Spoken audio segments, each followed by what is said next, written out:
चालावी घेऊन डोळ्यात सपान कोर दीन दुःखाची गाऱ्हाणी मांडावी देवाच्या मोर आसुरात अखंड खावल न्यायाला दिशा भेदभावाचं सुटल तोडणी मिटल घोर ओढ पाहून राजाची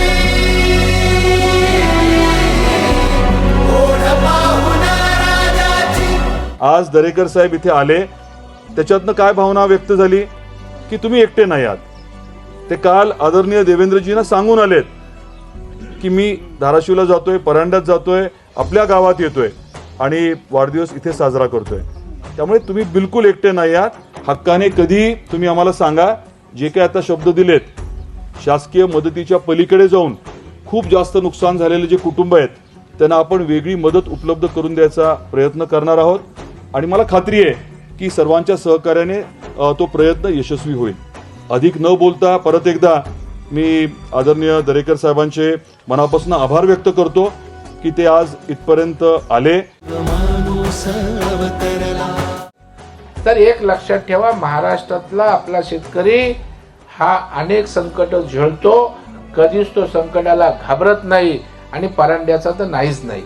आणि त्याच्यामुळे आपण डगमगायचं नाहीये। तुम्हाला जे हवंय, आज मी आहे, आमदार राणादादा आहेत, सरकार आपल्या चिंता करू नका।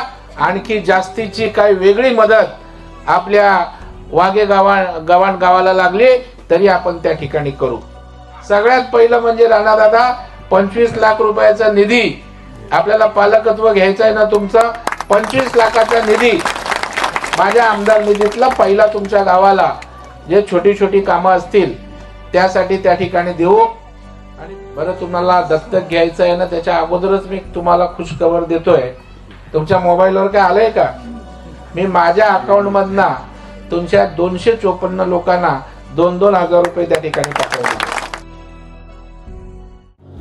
तुला भेटून दुःखाचा पूर झाला तर ओसरला, संकटात सोबतीला दारात अवतरला देव माणूस अवतरला, देव माणूस अवतरला, देव माणूस अवतरला, देव माणूस अवतरला।